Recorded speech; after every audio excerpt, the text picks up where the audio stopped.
Hey guys, good morning. Yo. Welcome to the OG's Power Hour. Hey Tony, John Berfelo, and there's John getting down, doing some push-ups as normal every Monday. Oh, and there's Morpheus. Hey Morpheus. He gets in the picture, but he's like. There's inspiration and its finest, folks, right there. He calls them doing push-ups. That's why he gets in the picture, right? Well, right. Yeah. Well, you know what? There's gonna be some things I gotta look at. As you can see, I probably didn't do 20, but I got the. Don't mind me sharing here. First thing, push-ups is really good. You guys got to keep yourself in peak state. It's important you put yourself in a peak state, but don't push yourself too hard sometimes. So, and there's Dale. We got a special guest coming on here, guys.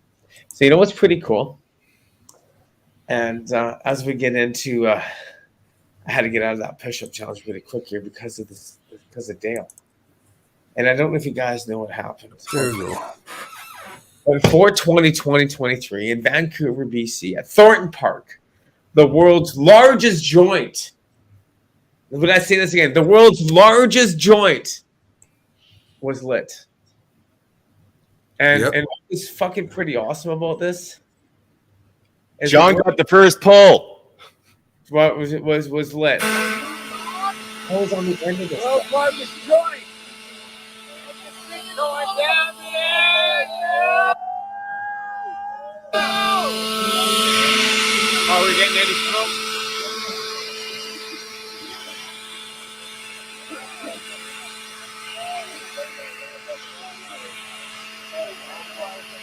Wow. I just watched this video. I thought it was just absolutely amazing.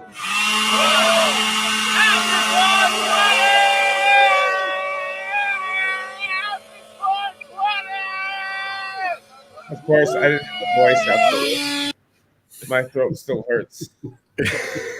I just had to throw that on there, guys. Sorry. My throat still hurts.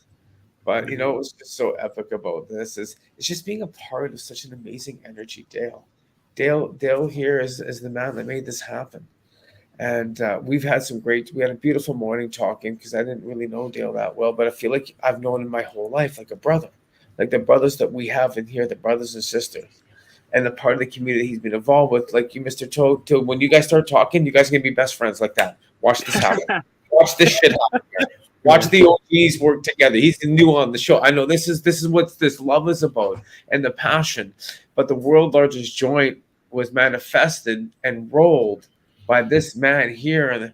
And I just want to give you a thumbs up and a big pat on the back. Like dude, wow. Please tell us about the vision, a little back history, what I got to know this morning, and where we're going and where we're going to be going, because you pulled something off that no one else has ever done in the world, and we want to hear it from yourself. Well, okay, I'll tell you a little bit about it. It started out as an idea. I joined a Canada Cup in Vancouver, and I wanted to do something awesome. Mm-hmm. So the plan work went into how about the world's biggest joint? I looked up all the big joints that were created throughout the last however many years. Tony Greenhand came up with a 60-pounder, but he didn't light it and didn't share it. That bothered me. So let's beat it. Let's beat this, light it, and share it with everybody so we all can enjoy this big joint all at one time. So this is how it became, and I obtained the sponsorship. Altogether, close to 200 pounds of pot. Different stages, of course. There's a really big, long story behind most of this. I had 65 pounds come in moldy, went in the garbage. The original 65 pounds of purple kush got stolen last Monday. Oh, Jesus. All our equipment and everything. Took it all. Man. We had nothing last Monday at 6:30 in the morning. By noon, 1 o'clock, I had the pot back. I had everything back. Cool. We were going to do this no matter what happens. And there we go. We spent, I collected up live streamers, musicians from across the nation, cannabis enthusiasts, growers, all those that had the passion that I could find. And you know, guys, we pulled it off. We couldn't have done it without everybody. Unity. Yeah. Dale, we got a question from Duff Nugs. Do you still have the roach? It's sitting right there behind me. Cool. I heard a rumor that you were actually going to be casting it and sending it into a museum or something. Yeah, it's actually going to be shipped off to Ontario and be encased in resin. Cool. And the Ohio Cannabis Museum are extremely enthusiastic about receiving it, and it'll be there forever. Right on, man. Yeah. The world's largest joint being put into resin, and then I love this, and then you'll be able to view that in 100 years. Yeah. You know about the 100-year mission here, guys. And when you got something like that to encase, we can view, look at the history of what happened here at this era, what we're going to, and just this amazing 420 of energy, and like COVID's over and the community's coming back together, and I got the first big pull on that thing. I was like, it's lit 420. Pulling people into that energy they created, and then knowing where you came from. So me and Dale went on some history of some of the old school strains that we were growing back in the 80s of the skunks and stuff. He's like, everybody's looking for skunk. He's like, you want that? I got it for you, dude. We have all these old genetics and that we're bringing forward. Thing we'll be able to do in the community with legalization where we are today and what we can do. The 65-pound joint. Maybe some rumors of that joint maybe might be a little bigger next year, but I won't say that. Oh, you can if you'd like. You can if you'd like, John. Well, you know what? There's some visions, and when you set goals, you reach goals, you always got to set new goals. So Dale's already had new goals set while this one was being finished. He's like, I go do this one now. So as the research comes together and how things progress and keep moving forward, wait till next year, guys, because that event's going to be the most epic event in the world with, once again, the world's largest joint. Cool. So Dale, what's the dream, brother? What's the dream? What's your target for next year? Or do you have one yet figured out? 80 pounds next year. 80 pounds. Ooh, baby. Yeah. Keeping it the same length, just a bigger girth. Okay. This one was 12 inches across. I figure 80 pounds will put me to 16 inches across at Cool. 29 feet. Toad, what are you smoking on? Silly Lily is asking you. This is some Bicket OG, two different versions of the Bicket, processed differently from the same plant. Let me show you guys here. It's not my material, but it came from a partner. So on this first one here, this is a Bicket OG. They washed it by hand. It's a hand washed product that not hand processed, right? They're doing it all by hand. The second one here is done in a new machine that they're using to do larger batches, and it comes out a completely different flavor, comes out a complete different texture, and they're from the same plant. Like this one tastes fruitier, more towards the cherry pie side of the Bicket, and the darker one tastes like the GMO side of the Bicket, almost identical, and it stays that way, period. So I prefer the funkier one that comes from the GMO side of things, but that lighter one's pretty nice too. Just it's odd that you can get such a different product processing differently from the exact same plant. What was that, Dale? Oh, sorry, no, that was my fault. I lost you guys. That the Dale hasn't even talked about yet. This is why Mr. Toad, you guys can get along so well. Dale's been breeding too. Dale just like you do, like individual strains for people, and really gets down to nitty gritty and stuff like that. Like, yeah, like when I said you guys are brothers, Dale, and like was like wow, because what you guys do for the community and how you really target individual strains and talk about that, like you're saying, Dale, is how you can target individual strains what people want. So Mr. Toad's doing. He's doing the same thing. He's really there, created the. Let's talk more about these strains that you've grown and created, Mr. Toad. I love that, and Dale, I'd love to hear more about what you've got going on too here. I mean, this is like putting some OGs together, brothers from other brothers. Well, I've been finding out that terpene profile is seemed to be one of the most important aspects to everybody. Not to mention potency to the level that is required for their pain, their pain management. So I've been doing a lot of work on that. I've created a couple strains. I have one that's tastes like you're smoking a bouquet of roses. Okay. Okay, almost overpowering. Mm-hmm. So my main that I'd entered into the 420 Live Cup at for Asia Moon. It tastes like ambrosia. If you've ever ate ambrosia, Jello salad with whipped cream and coconut on it. Yeah, yeah.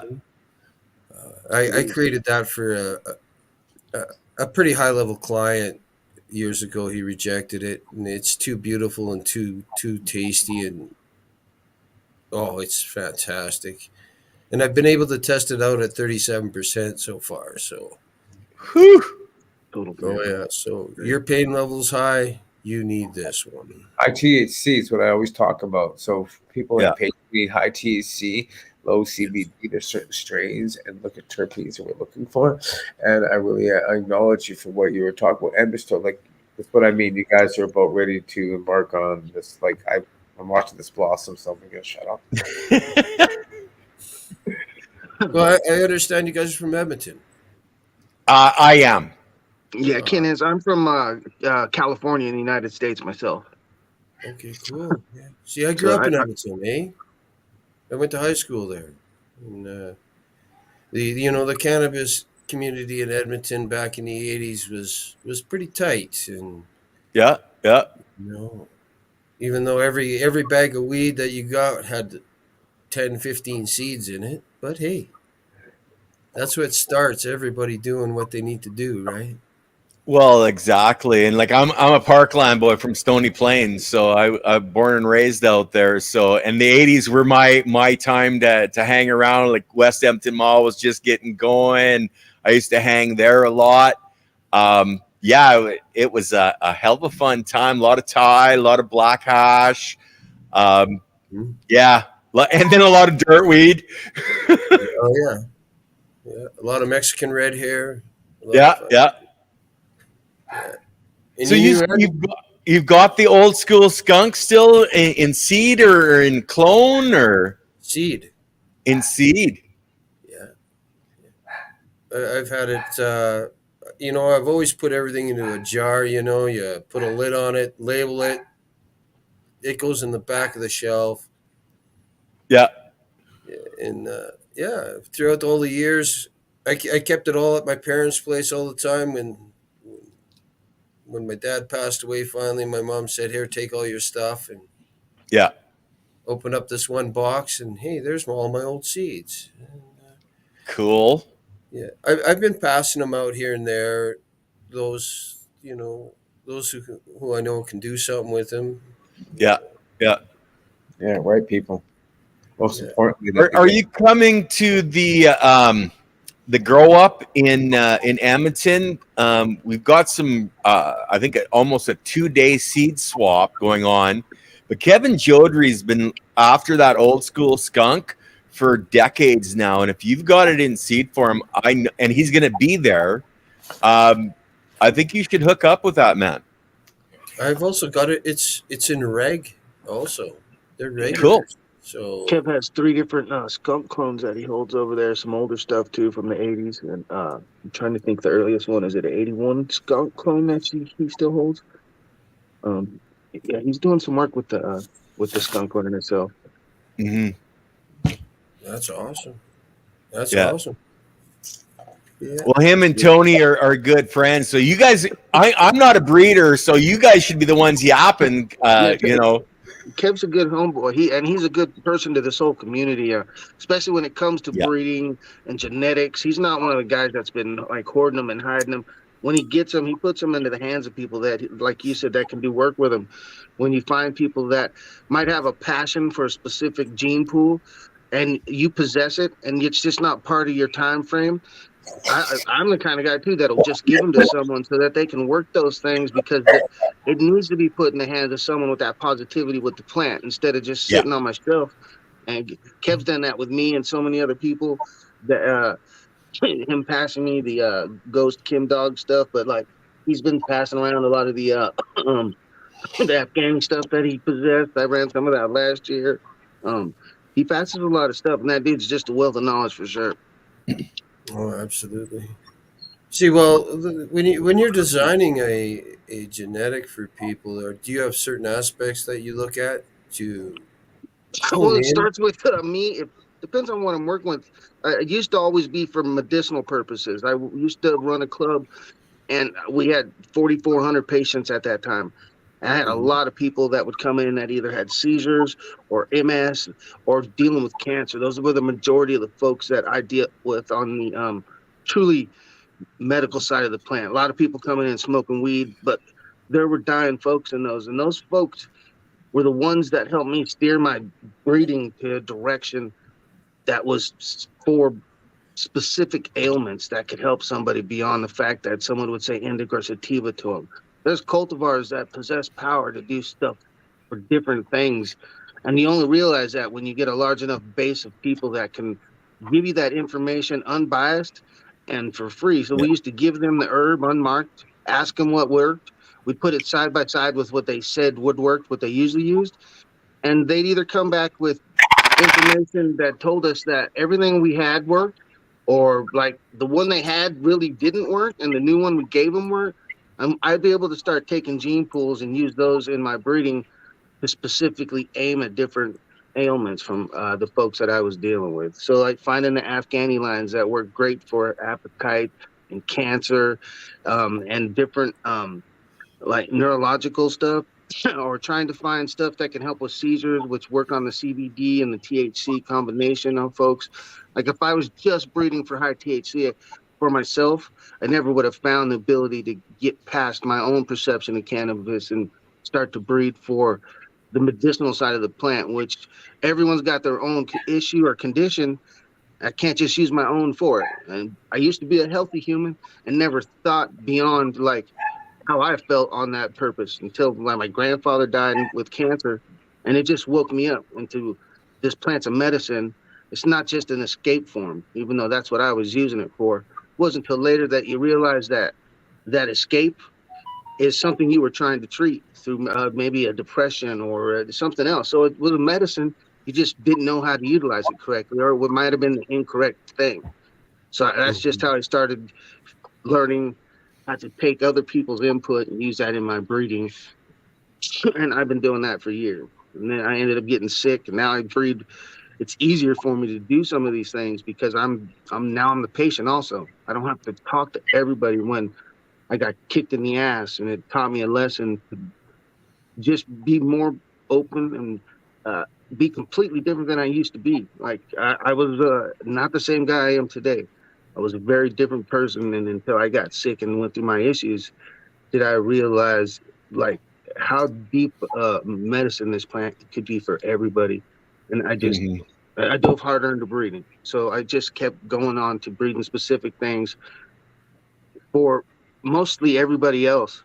Until recently did I start using myself as that purpose again because of all my health issues. And so I've been working on some stuff through the OG lines for the last 5 years that I've worked into some stuff for myself that I believe will work for some of the issues that I have that a lot of other folks also have. That's awesome, man. See, I have a few programs that I also run. See, I don't sell anything. Everything Mhm. is free through me, right? When I harvest, my pot is all free. My genetics, they're all free. Every couple of years, I cycle out all my grow equipment, and I have a list of clients, and they get a full set. They're taught how to grow it. You know, anything, any information that can be provided, they'll learn as they go along. Also, but and the reason I do all that is I'm really tired of seeing people having to buy cannabis and then starving for a week. Yeah, You know, that's not right. That tears my heart out every time I see that, and I see it often. But here's the whole thing, right? So what's going on here, and people like myself back in the days and stuff like that, that would have to pawn certain things or whatever it took so I can get my medicine, a bag of weed, is because that's what I would prefer over food, because that helped me with my pain. We do far more to avoid pain than we do to gain pleasure. Food gives me pleasure. Cannabis helped me with my pain. And that's exactly what you're reflecting right there. That's why that's happening, guys. Because we do far more to avoid pain than we do to gain pleasure. Food gives us pleasure. Cannabis gives us pain relief. And that's why we love the plant so much. I just want to acknowledge you for that. And I'll continue. Sorry for interrupting. No, you've hit the nail right on the head. Yeah. I like that. Right. Yeah. And that's really what you want. You like, we always talk on this show about caring, sharing, and community, because that's what it really is all about. It's about people helping people, and you and Tony and John, myself, that's what we're all about. Trying to share.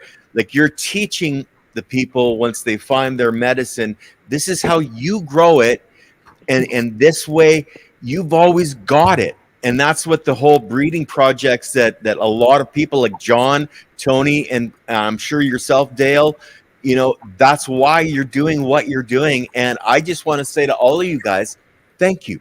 Just thank you. You guys are a wonder to this world, and I thank you. No, I thank you guys.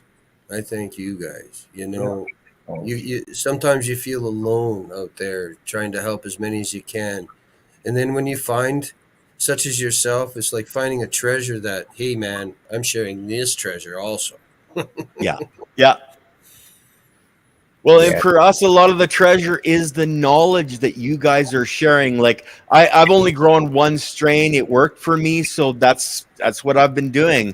But I've seen so many different people, and their need is totally different than mine, and my strain wouldn't work for them. And you guys have been doing this for decades and designing, a helpful medicine for people that they really need. And Tony gives stuff away all the time, and seeds. John, I know he does as well, and you do, Dale.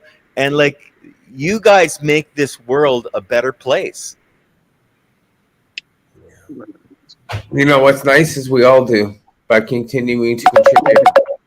Exactly, and the knowledge. Yeah. Someone's calling me. Okay, who's ringing? I don't know how. I'm pushing on the screen. That's a touch screen, and my laptop's not a touch screen. So, Okay, what are you smoking, John? I want some of that, man, because that was a good moment, man. This waffle cakes, and a waffle something. I'd say it was pretty good shit, man. Yeah. What an amazing past. Like for me, it's 420 is just coming down today. I'm just actually, my 420 started on 419. Yeah. Right. Actually, I was there.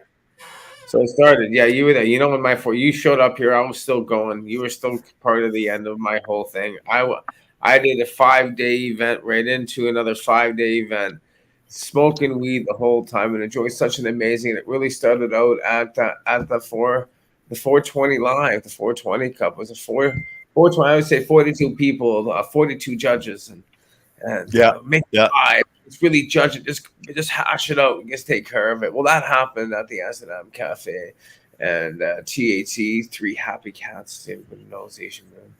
And if you check out the channel, guys, I streamed it live for what, 6 hours. So the whole thing is there. We had Mike Rita, the comedian, there from Yuck Yucks. And yeah, okay, what do we got there? What are you holding up, Dale? Let's get your big screen. Oh, the Three Happy Cats. Yeah. Three Happy Cats. There you go. Right. So, Dale, where can we find you on Instagram and stuff like that? We don't see you coming across there. So as I tell this story, I mean, like, you also have your. This is me. It's pronounced "fuck you to genetics," PHQUTO. But if the kids are around, say "fakudo." That's your Instagram? That's my Instagram, and my other Instagram is right here. Ooh. World Stoners Lounge. There you go. World Okay. Yeah. So Let me do a search. I gotta make sure that we're all like. There you go. You're all searching for it, aren't you? Yeah. Yeah, of course we are. I see. I'm supposed to be the producer, so I'm supposed to be typing this in. And World Stoners Association Games. No, Lounge. Okay, World Stoners Lounge. And, you know, probably most of the audience is doing the same damn thing. Dale. How about I do this? I'm going to do this. I'll put this down in comments. Okay, yeah, you can also put it in private chat, and then I can bring it up. Let's see here. Get that off my screen. How did I do that for? I don't know. Why'd you do it? Oh, because somebody's also messaging me about a meeting that they thought was today, and it's actually tomorrow.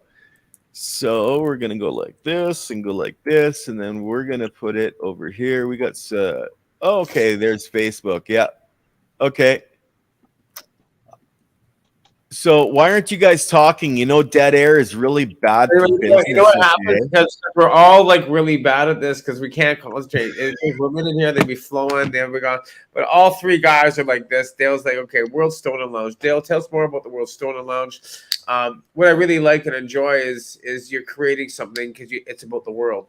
And I just want to acknowledge World Stoner Lounge. It's not like my Stoner Lounge, you know what I mean? He's like the World Stoner Lounge. So that's an awesome start. Thank you for that. Well, what I found is you go into most cities, Calgary, prime example, Edmonton, another example. Mm-hmm. There's nowhere to go and have a hoot, interact with others that do the same, to, you know, other than standing outside your door, because nobody smokes in their house pretty much. Oh, dude, I don't know. I must be following a few people because I thought I was following you. So that's fucking awesome. Yeah, I really totally thought I was following you. And he's like, why are you following me? He's like, I am. Fuck, I am. I'm like, fuck, I wasn't even following this guy. now I get so I'm looking at attempting to open up a lounge everywhere. That's my dream, everywhere. Yeah. So that we can all intermingle with each other. We can, you know, pretty much meet those that have a bit of an influence and have the resources to make it even much better. Mm-hmm.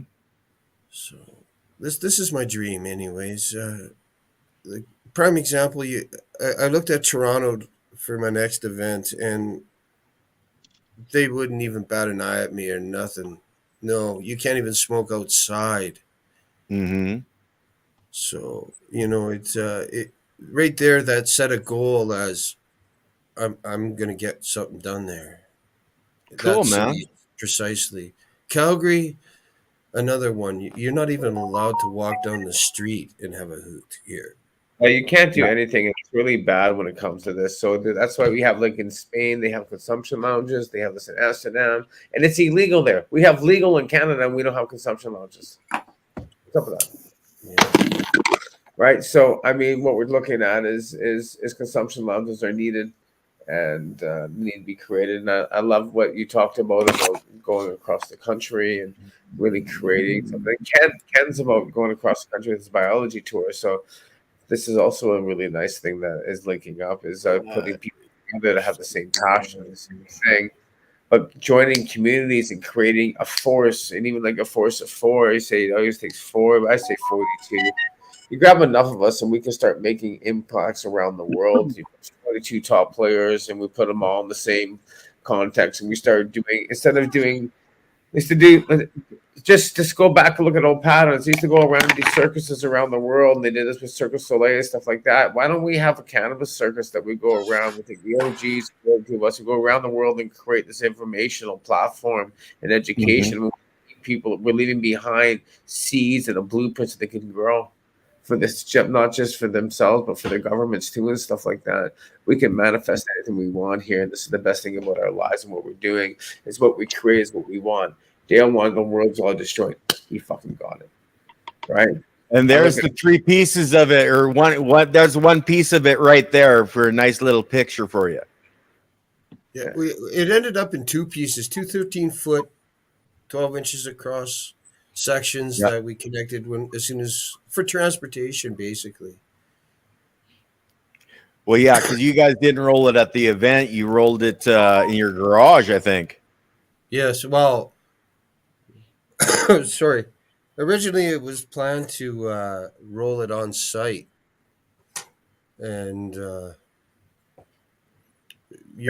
Vancouver weather just did not allow that to happen. Yeah, I know. I was there. It was pouring frickin' rain.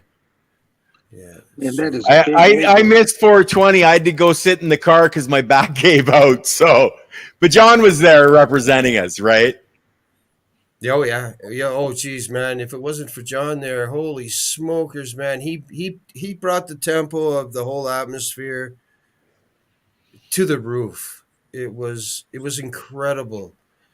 Not only that, he was the first person, which he's going to get an award. I'm going to tell everybody right now. John probably didn't want to tell anybody, but he's getting a award for the first hoot. Cool. Big joint. So, yeah, that's amazing, brother. Absolutely amazing. I got my lightning bolt shirt on because I just feel like a lightning bolt of force for this community and for all of us. And that's the first hoot for all of us. It wasn't about me. It was about us. Just like lighting that joint, just go. And then I'm like, get in there, get in there, get in there. People look at me like, get in there. There's enough to go around. It's like, and then I know I walk over to Dale. I see everybody, and I got a little video footage. I think it's 4 minutes and 20 seconds long. Of course, 420, right? So I went 4 minutes 20 seconds, and it was just such an amazing feeling to be a part of what we fought history. So hard. And where we are in history today, and where we're moving to, and that growth that we can actually keep going forward, and envisioning that next largest joint and what we can do with it, and having that community based around it. Mercules, and I remember half the band's names. Like even the end party we went over when we were with Afro Man, which was just off the hook. You know what I mean? I was blessed to be able to be on the stage with Afro Man up there, and just on the side stage having fun and being able to part of that whole community, and seeing how now it's just getting to that next level that we all opening up. It's what we all dreamed about. We wanted to go. We can go to a bar and drink. Now we can go and hang out and smoke some weed, enjoy and have some fun. This is a great band, and have the world's largest joint, and you know what I mean. Like, and then I go to this next event in Kelowna, and they have this block party of all these garages opened up, and like a little roundabout townhouse type of atmosphere attached to the Eldorado Hotel. It was all set up beautifully. Going in and out of these basements type still garages and grabbing different weed from different industries, from All Nations, Simply Bare, and there was High Life and Born Beyond, and then the list goes on. There was like Quad Buds, they won first place, and it was just that Health Canada there talks, and it's just the way everything kind of orchestrated over the period of now 420. It's just one event; it's several events that are merging together as one, and it just continues. Right, and we can continue this. We all send them at the same time. That's what we've all wanted. This is what we've all dreamed to see. Well, the 420 live, John. Yes. Wow. Spread it out to 42 people around the world. That it never stops. They just keeps growing and add another. They gather another 42 live people and just keep it going and growing. and keep it growing and growing. And it's Yeah. good. We've lost our greats behind us, like Paul, I got my mom there too, but I mean, like Dr. Hornby and Randy Kane and Greg Williams and Michelle Rainey and Horatio Delbert and Jason Wilcox and Bert. These are just my friends that are close to me. And then we get into the old school like Franco, and we get into Frenchy Cannoli, and then the list goes on from Jack Herrera. Like, we can now start naming the greats through history that got us to where we are. Well, we get to leave that legacy for the next generation. And the 100-year mission for the growth on the 90th floor, organics growing their own soils, their own strains, their own terps, and having their own flavors for their own medicine. Think of that. And we can be a part of that vision because it's what we represent. We hid behind doors for the last couple of decades. Now we can evolve and show people what we're truly about, how it helped heal us. And that's what we love to share, because we can see how it is changing the world. And we're a part of that change, the awakening, the new move of self-growth and healing and development, right? So, I mean, it's great to be a part of this, guys. And I think we need more weed. That's one thing. I've been smoking this waffle cakes, and it's just been like lighting up my... I had a big jar. It's almost gone. I don't smoke anymore. There you go. See, and I agree with you. You know, before legalization, it was those who know. Yeah. Those who didn't, don't. You know, now, since legalization, even myself, I've come out to the public, and, you know, I want everybody out there to be, you know, looking in their garden or looking in their plant room and say, hey, I grew that for me. Yeah. Oh, right there. Yeah. Right there, man. Love you for that. You know, and on top of that, even though it takes quite some time to grow and harvest, but you know for a fact they're going to be eating for the next couple months because they grew enough. Yeah. You don't have to worry. Do I eat today or do I get my medicine? Yeah. Yeah. You know, and that hits my heart big time. I'll tell you a little sad story. About not even a month ago, I had a friend. He took a long dive because of the fact that he couldn't handle the pain and not eating at the same time. And that's why I emphasize on the eating aspect of it, because this guy was skinny as a rail. I had no idea. He didn't share it with me. I hadn't seen him in a few years. It brought it to the forefront for me now that, you know, if you're having a hard time, you guys out there on pension, stuff like that, hit me up. If I don't have, I'm going to hook you up with somebody who does, because you need to do both to survive. And without the love of some of these people and without these being around, there's a lot of loss. And I'm pretty tired of the loss. And I'll tell you, I feed off happiness. Yeah. You know, I see somebody so happy that they can't even basically control themselves. I want in. Or if I provided that, all the better, man.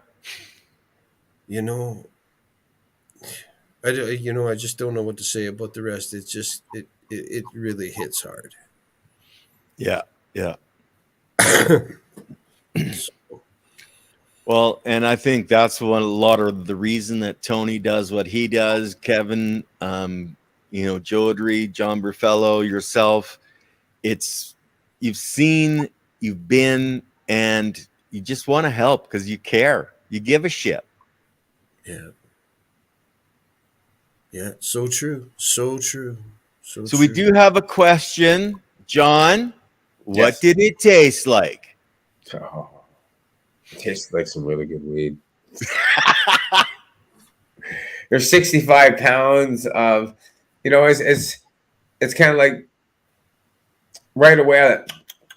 I'm like, wow, it tastes like good weed. You figure, but it was pink lemonade. Pink lemonade. There you go. I would not know what it was saying, but it was good weed. And like I say, it was pink lemonade, and it was good weed. I could, I just did a dab, and like we'll do another dab. So I'm still high from smoking the 65-pound joint, actually. We also put in just over 4 pounds of keef. Yeah. We dusted it it was there. Let's put it in. It was just there, so it just took it that extra level. That's why it was a 65-pound joint. So that's if you notice in the video, you can see it being spread out along the joint. And that's cool too. He asked to meet me, so I came over and met him in his trailer. It was downpouring, so yeah, that's cool. And for you guys that don't know, that's Afro Man. Yeah, came down. It was pretty fucking cool. Performed on stage at 420. He did not go over and have a toke of the 65-pound joint, but he didn't want to get wet. Was his excuse to do. Who wanted to? Who'll be walking around the wet and fucking muddy, and probably someone's gonna get a bill for the park like we do every year. Every plant sees. Fuck off. Actually, here's some good news. You know that Thornton Park was left immaculate. Always. Sunset, not so. Unfortunately. I'm sorry to hear that, and that's the first we ever had a 420 that was never cleaned up there. So I didn't want to hear that. So that's there's a difference in the community and stuff like that. But the community needs to join together as one. And really, the city's got to allow this to happen on a massive scale instead of trying to split entities up. It was coordinating, be able to have things work out. So. Well, cutting no parking. I mean, like there's no parking anywhere. Anywhere close, anyway. No, it's a half an hour walk. Yeah. Yeah, no, we got to park up like on up near like Davie Street. And I used to know my friend Brad owns Combo Smoke Shop, which is another legal entity. He's got pre-rolls there and everything, which is really convenient for Davie Street. But I would park in his back little parking spot there. And he's always cool with it. He goes, yeah, just say, come on in. If I park there. And that's where I used to park to for Vancouver 420 at Sunset Beach, because even being a sponsor and being there, I still had to park all the hell because there's no parking. Mm-hmm. And at least at Thornton Park, which was just it was packed. It was packed. Pouring rain, it was packed. Good concert, good turnout. Close to the SkyTrain. Get off the SkyTrain, walk right there. Parked 1 block away. You can park around there. There's parking spots. There's McDonald's. There's everything around there for parking. So it was convenient. It really was. It was convenient, not just for the people, but for people and for parking, and just the all-around vibe was amazing. Yeah. Well, and the one down at the waterfront there, Sunset Beach. Sunset Beach. We went down there. We did a double drive by, but we couldn't even get close to bother to go down, and it was pouring rain too. So pouring rain, and it was well orchestrated. You can see how the tents were all set up quite nicely. It was all well. You could see how it's, and they had a small little stage. There was a few people there. Like anything, they're all supportive in the industry, which is good to see and know what was happening. But it looked like there was a good time that showed up there. But like I said, I wasn't there for 20, so I have no idea. But what you have is there was a big block party on Commercial Drive. And of course, following that was the big Cannabis Summit event out in Kelowna that was basically a 420 event. So it was kind of like I said, it was just 420 events after 420 events. I mean, how was your guys' 420 event, Mr. Toad? Oh man, I really didn't get down there. We were doing too much stuff around here work-wise, so I didn't really get to do anything myself. Well, at least you were high, right? Oh, I was high for sure, man. That's right. Well, I don't think I've missed the 420. So if I look back in the days of parking down at Vancouver Art Gallery with the truck, Fight Work Safe BC, and so got those pictures. That's 2007. So that's like 15 years ago. There you go. Oh, now you start laughing about things, guys? Like you can actually go back in time and go, we did that 25 years ago. Mm-hmm. Right? good to see where we are in the industry today. I mean, what the next direction is really terpene. Everybody's looking at save the terps. It's all about terps. It's all about the strains that are breeding those terps that help people with that. What's happening? Yeah. Might have to meet somebody. Yeah, somebody was talking on their phone, or actually they were listening to their phone. But go ahead, John. He's like, look at it. He's pointing like this. He's like, That was me. Yeah. we got Dale on the spot. I was talking to him this morning and talking about a 65-pound joint. What was his, what he sees for goals and what he's doing. I think it's pretty awesome, dude, because everybody here's got that same vision. And that's where we're like sitting here, we're all like thinking about it, going, yeah, that's what we want to do. Like, really taking it to the level, have consumption lounges where we can actually join together. Like Yes. they do at bars, like they do at Legions, like we'd be able to do through time, through history. So, I mean, these are just things we lobby for, and we push it, and we start evolving from it. We create the World Stoners Lounge, and we create, I always say, my medi centers. So that was something that was always my big thing, is helping people with their medicine, right? And, you know, I've got it written on my walls. I've been saying it for years, too. And I created Charlie's Consumption Lounge with Flint. There's other people who create Rogue World Connect. Everybody's trying to, we all can do this. There's hundreds of coffee shops. Starbucks didn't. Yeah. Right? J Bay Coffee Beans, just because coffee shops everywhere. We meet all over around the world at coffee shops. The same thing with cannabis has to happen all around the Greenway, right? So, I mean, where are you working in your ecosystem? What are you creating? What have you got? What are you bringing to the table for like you create your own coffee shop? Because that's what we've all done. We've all created our own coffee shops, right? Different genetics. They're all their own flavors. So bring your coffee shop to the fucking front door. Don't get it out on the street and start selling coffee. Give some information about the coffee that you're actually getting. Hype it up. I got this unique coffee coming in from Colombia. It's these flavors. It's going with this here and blah, blah, blah. It'll be landing on this day. Get your free first cup.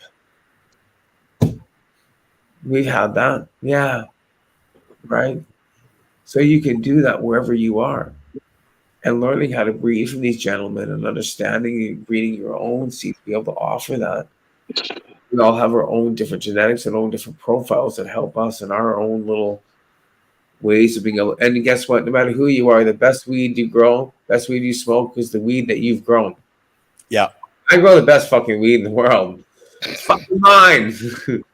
We're all like right away. Yeah, fucking rights, man. Because it is. And I taste some really good weed out there, but I come home and smoke mine and it looks like shit. And I say, this is fucking so bad. Yeah. But I already know it is because I don't trim my weed, so it's okay. Actually, for the first time, probably I'm actually having some people come in that trim all the time for a living to help me trim this because I'm a 6-month cure. And I have some people coming in so they can actually take a look at it. And I want them to see it and understand it and talk about it. Because I just can't do it myself. I'll go, here, let's bring in some professional trimmers. That's what I do all the time. What's your take? Oh, I said it behaves. Oh, I'll get it done in like 2 minutes. Then I'm like, no. I said it's this humidity. It's been hanging there. She goes, oh, okay. So there'll be a couple people coming by and we're going to take a look at that. And the long-term cures, we'll talk about that more on the shows and talk about curing cannabis and really understanding the profiles of its terpenes. And certain terpenes aren't really coming together. They gotta what's the word for it? They gotta mature. When we start talking about terpenes, what's the best way you want to talk about terpenes? Hey Dale, I mean, how long does it take to mature a really good strain for market? What's your hallucinations? What is your curing process? Like, what's your time frame? Do you hang dry? Do you deheat it? Do you use a garbage bag with a hair dryer? Do you throw it in the oven? Do you use a microwave? How do you dry your weed, dude? I hang it.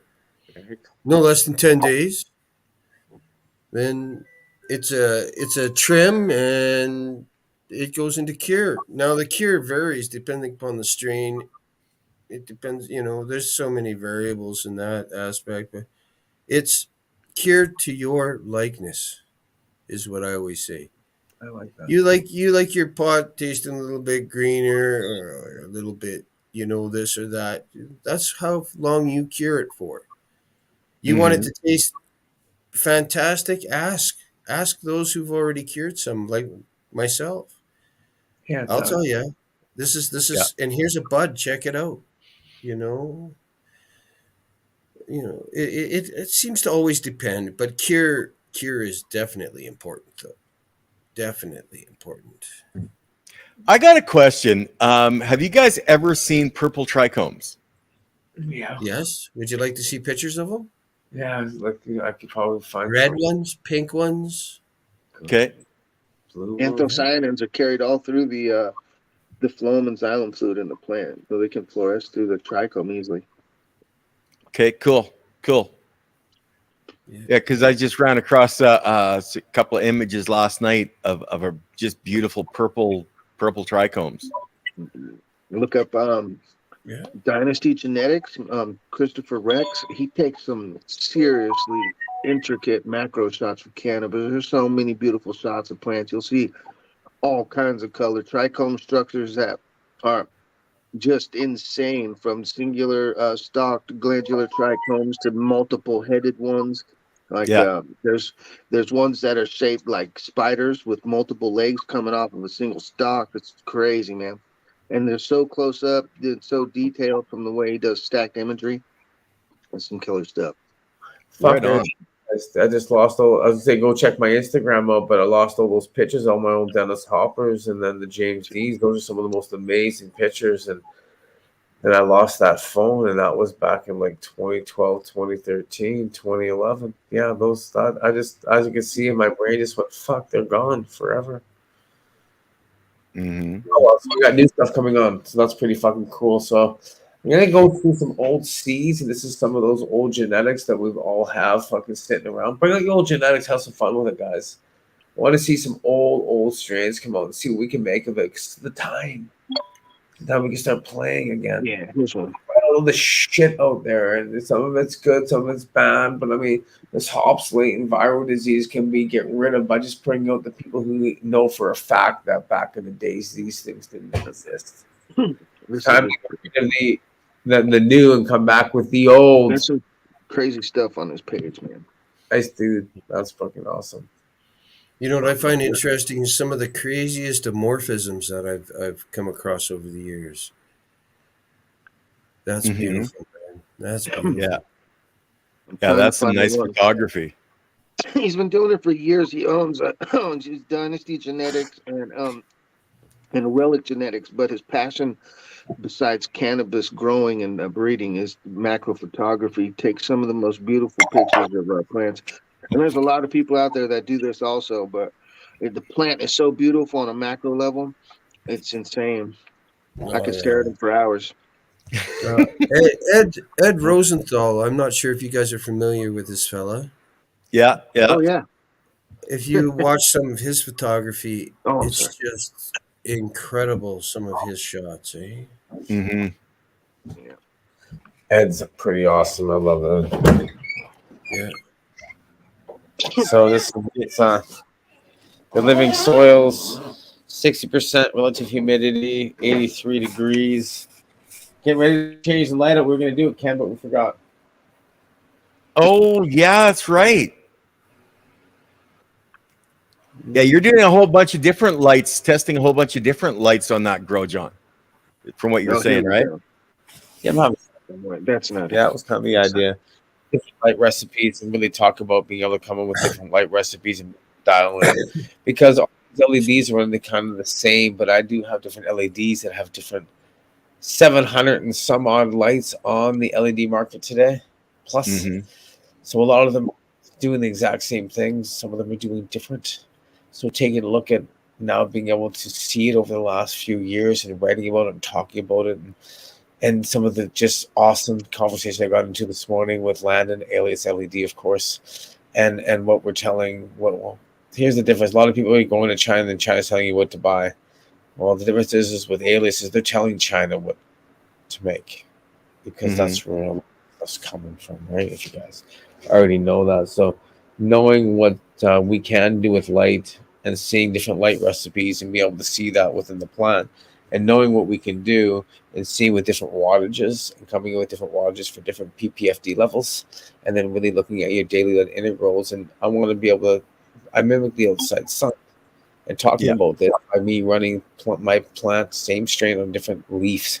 I've talked about this in the past, but I grew it on the plum, pear, apple, grape, and all the different leaf densities gave me different light recipes. And seeing that, and seeing how these lights work, and seeing how plants grow outside, I'm trying to now match that inside. So in 100 years, whatever's going on out there, there's too many things flying in the sky with satellites. We can't see anything anymore. You start mimicking that natural sunlight inside and be able to create that food process that we need so much. So growing indoors can be key importance, because let's look ahead to 500 years. You're not here. You got no idea what's going on in life because you've been dead for 500 years. What do you think we can do now to leave for that legacy of being able to understand this for the future? Because that's what we get to do. We get to grow together. Isn't that pretty awesome? Oh, definitely. All of us. Look at freedom that we've created for each other and for others. Because you guys look pretty fucking free. What you've done, the creation of strains that goes both of you, and working for others to raise it for pain and stuff like that, and Ken bringing this channel together, like, fuck yeah. Dale, I know you're coming back here because I know we're getting down to being under the hour. I don't have glasses. I can't see nothing. Yeah. Oh, yeah. I'm going back. I'm looking at Cannabis Day right now. You know, whether something's created for Cannabis Day, who knows, right? Mm-hmm. Cannabis You know, Day. Yeah, we always celebrate Canada Day. We always call it Cannabis Day. As we look around, the same thing. We had our Cannabis Day marches, and then we have May the 4th be with you. We got April. They got the May 4th March. I don't even know what's going to happen. We did the March for Cannabis. And, right. So there's the first weekend of the month. We march for cannabis around the world. So don't forget about that. That's coming up. Yeah. So World Cannabis March. So I don't know if you guys are marching around the world, but if you're not, go out and march, because the world needs legalization. We just can't sit back here in Canada and go, oh, yeah, we're fine over here. Well, the fucking rest of the world isn't. And we're here to march for freedom. And that's what we're doing, is we're creating freedom. We all know if freedom is what we're after. And now we get to march for world freedom. We march more for cannabis than they do for world health and world freedom. But on the first weekend of every of May, we march around the world for cannabis. We march for freedom. Freedom for this plant, freedom for us to evolve, freedom for us to grow. Well, look at even in Canada, man. Like, there's 2 provinces now where they have legislation where we can't grow at home anymore. Then go out there and march. Go there and march for that. March for world fucking freedom. They created a legalization in Canada by the federal law, so I don't know how that works, but you got to stand up and lobby against it. And then it got thrown through Tobo Grown. So if you first don't fucking win or succeed, try again. Keep trying until something works. If that doesn't succeed, try again. Right? Look what happened. Moldy weed, lost his weed, everything. And what did Dale do? He never stopped trying. Yeah. And what did he do? He succeeded. And he hasn't succeeded because he set new goals and new roles. And we can all do that. We all have that ability to fucking set new roles, to plant new seeds of growth for yourself, create new entities, and fucking be able to step up and grow your own. Grow that life. Fuck, man. Look at all the great seeds here. You need anything. This group of people, message every one of those Instagram you saw coming up there. Will help you 100%. Where do you get that in the world? Right fucking here, man. Exactly. And you start that at the same time, and then you create that ripple effect, and you become that guy. Woo! Talk about a pyramid system and a half, doing it for one another in that world. In 100 years, the biggest pyramid system in the world is you creating more growth for others by breeding and growing and having fun and coming here. And enjoying your bloody life.